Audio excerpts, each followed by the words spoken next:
MTK Lovers, jumpa lagi dengan saya Dodi Ferianto.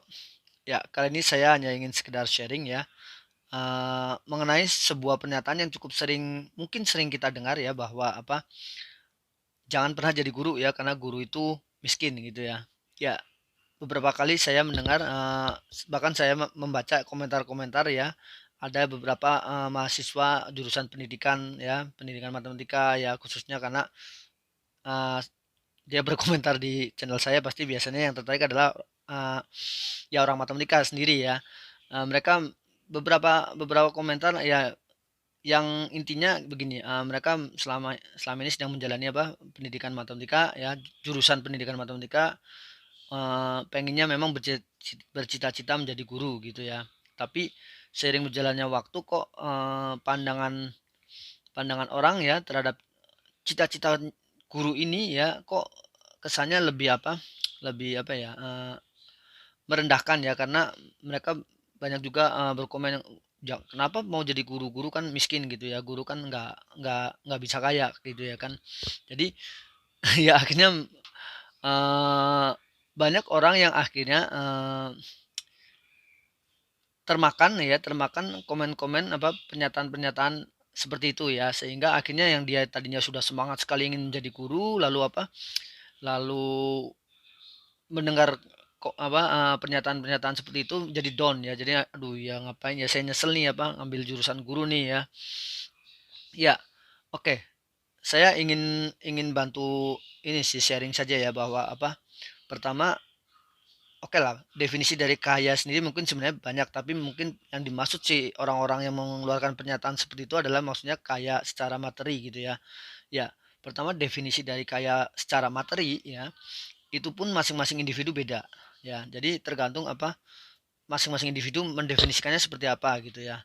Lalu yang kedua, se katakanlah sebagian besar, anggapan orang mengenai, orang yang berada di level menengah ke atas katakanlah ya, yaitu adalah orang yang punya penghasilan cukup besar ya, setiap bulannya sekian puluh juta, lalu apalagi, punya rumah, lalu punya mobil ya. Kalau, dari pandangan tersebut, dari definisi tersebut seperti itu ya, saya yakin sudah banyak sekali guru yang mencapai level itu gitu ya. Bahkan yang lebih pun juga banyak gitu ya. Karena saya sendiri punya punya teman itu, eee, seorang guru sekolah ya, dia bahkan ya rumah jelas lebih dari satu ya, dia rumah lebih dari satu, lalu mobil juga ada 4 ya, dan mobilnya itu bukan mobil yang murah-murah gitu ya. Salah satunya ya si RV ya, yang saya tahu ya, karena dia pernah membawanya di waktu sebuah acara. Ya itu bukan mobil murah ya kan. Dia guru sekolah ya, guru sekolah biasa, guru SMA maksud saya ya, guru sekolah di SMA, salah satu SMA. Bukan guru yang bukan bukan profesor juga bukan ya kan, guru guru guru di salah satu sekolah SMA ya.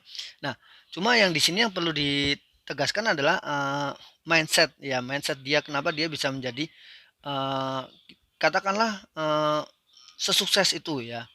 Jadi pertama dia sangat rajin, untuk terus mengembangkan kemampuannya dia, ya. Jadi dia terus mengembangkan kemampuan dia mengajar, ya kemampuan dia mendalami ilmu yang dia ajarkan, lalu kemudian dia akhirnya juga, eee, selalu berinovasi. Ya saya tahu betul ya orang tersebut rajin sekali membaca ya, rajin sekali membaca buku, lalu, banyak ide-ide yang keluar dari pikirannya dia, sehingga dia punya program ini, program itu, lalu dia, mengajar di luar sekolah sekolah yang intinya gitu ya, ya. Dia mempunyai banyak sambilan-sambilan profesi ya, sambilan-sambilan pekerjaan di luar, tugas pokoknya dia mengajar di salah satu sekolah, ya. Dan yang paling ingin saya garis bawahi adalah, dia rajin menginvestasikan waktunya untuk mengembangkan dirinya. Nah, ini yang paling penting ya. Karena gini,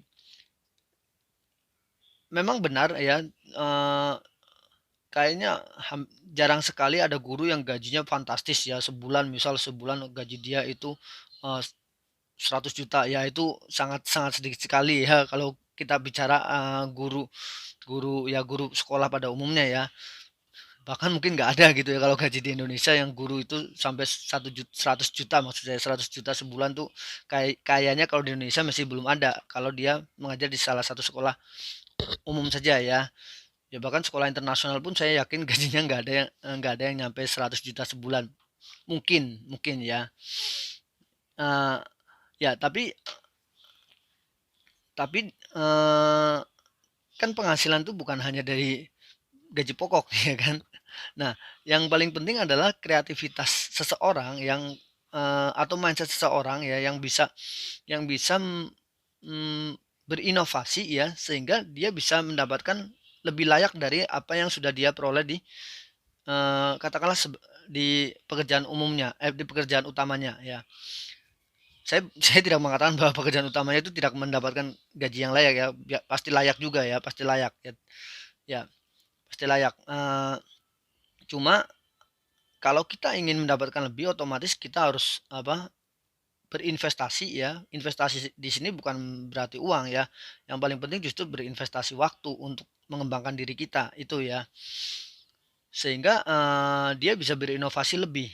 Ya, nah mungkin mungkin sebagian besar ya orang mindsetnya oh guru itu nggak bisa kaya ya. Mungkin yang dia lihat adalah guru-guru yang memang punya mindset ya udahlah saya cukup kok mengajar di sekolah, pulang ya istirahat ya berkumpul bersama keluarga nggak ada salahnya betul juga boleh-boleh saja ya. Cuma kan pandangan orang wah hidupnya dia bla bla bla bla bla bla bla kayaknya kok sederhana banget ya bla bla bla kok nggak bisa begini begitu begini begitu. Nah itu kan sebenarnya orang tersebut itu yang punya mindset yang berbeda ya yang punya definisi kaya yang berbeda dengan si guru tersebut gitu ya. Nah, kalau si guru tersebut sendiri juga sudah merasa kaya, kaya ini makanya tadi saya bilang relatif sudah merasa cukup ya alhamdulillah ya sudah gitu ya. Ya, memang akan lebih bagus lagi kalau guru tersebut terus mengembangkan apa kemampuan dia lalu sehingga dia juga punya eh, pandangan-pandangan lain, inovasi lain ya. Mungkin mungkin mungkin kalau dia sudah ngerasa cukup lah dari penghasilan ini tapi benar-benar nggak ada salahnya kalau dia juga terus belajar dan mengembangkan kemampuan dia gitu ya. Jadi ya intinya sih sebenarnya ya nggak usah apa terutama bagi teman-teman yang sekarang sedang apa menjalankan apa pendidikannya ya jurusan pendidikan ya apa untuk menjadi apa mempersiapkan diri menjadi guru ya nggak usah apa nggak usah termakan dengan pernyataan-pernyataan yang membuat down seperti itu ya. Jadi guru itu pekerjaan yang mulia ya, pekerjaan yang bagus ya karena guru itu jelas kaya manfaat ya, manfaatnya banyak sekali ya. Kenapa? Karena ya apa yang diajarkan kalau dengan ikhlas ya dengan tulus pasti akan sampai kepada murid-muridnya dan itu akan menjadi bekal hidup murid-muridnya ya. Bayangkan saja sekali mengajar katakanlah 30 orang ya, andaikanlah 30 orang itu satu kelas ya, belum kalau nanti terutama kalau guru sekolah ya kan. Ya, dan saya yakin ilmu itu tidak menghilang begitu saja ya. Itu ilmu itu berguna bagi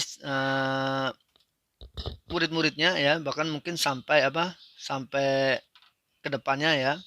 Jadi guru itu kaya manfaat ya. Dan kalau dibilang guru itu nggak bisa kaya, itu salah salah banget ya. Masing-masing apa? Tergantung dari apa?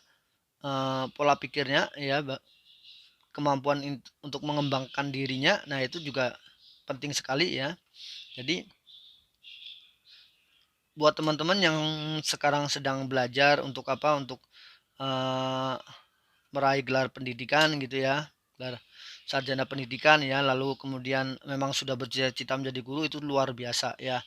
Teruskan ya dan teruskan kembangkan terus kemampuan ya. Banyak sekali guru-guru yang bisa dibilang makmur, sukses itu banyak sekali ya.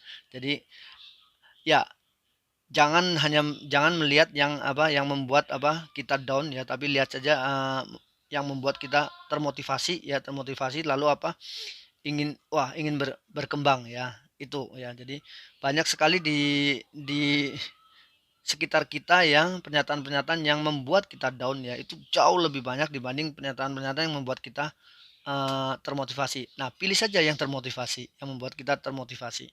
Oke, demikian, sharing kali ini ya.